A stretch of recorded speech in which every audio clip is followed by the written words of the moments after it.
I want to make sure I answer your question about gene expression and permanent changes, because I've failed to do that thus far. One of the things that is absolutely key about the dopamine system is that it has a fast component. Dopamine is released, more adrenaline, aka epinephrine, can be released, and you can, this sort of upward spiral of energy and sort of success with the occasional drops, right? I mean, nobody succeeds in every task, right? Sometimes the phone rings or the doorbell rings and you fail.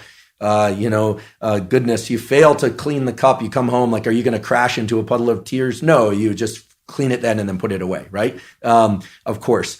But there's a slow system associated with achieving wins, even small wins. And that slow system is in the form of hormonal control that then translates to gene control. So two hormones in particular, testosterone and estrogen, which are present in both men and women, males and females, of course, but to varying degrees, are both secreted when the dopamine system is activated. This has to do with the relationship between dopaminergic neurons and the pituitary gland, which releases gonadotropins and luteinizing hormones, which then stimulate the testes and the ovaries, et cetera, to release the so-called sex steroid hormones.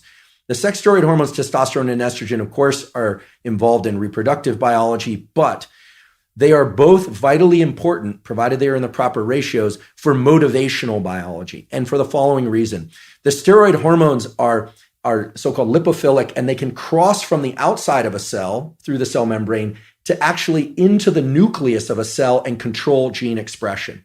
So when we achieve wins repeatedly, and again, this doesn't matter if you're male or female, you achieve wins repeatedly. Testosterone is the molecule that eventually accesses not just cells to control their immediate physiology, but goes into the nucleus of those cells and controls their gene expression. And what it translates... So does that mean, does that mean that demotivated men are producing less testosterone? We can say that the data show that repeated failures take testosterone levels lower than they would be otherwise. That is not to say that people with low testosterone will always fail. Those with higher testosterone will always win. But it was just to be clear, because you are correct, but people sometimes get hitched on this causal part. But indeed, one of the quickest ways to boost someone's testosterone is to have them achieve a win of some sort. Now, the win is translated... Well, one of the things you do in behavior therapy constantly is you help people calibrate the zone of proximal development. So imagine that's Vygotsky's term, right? And so if you're in the zone of proximal development, you're pushing your skill development one increment forward.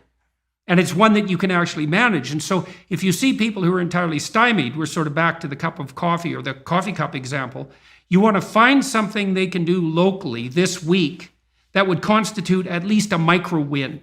And you just keep, and if you talk to someone, you say, well, why don't you try cleaning up your room? Because it's a complete catastrophic nightmare. It's a good place to start. And this is often the case with people who are really demoralized and whose life is utterly chaotic.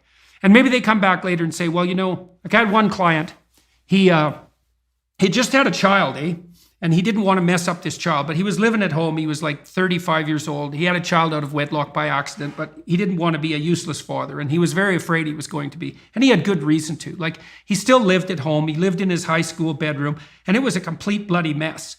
He was living like a 12-year-old, a bad 12-year-old.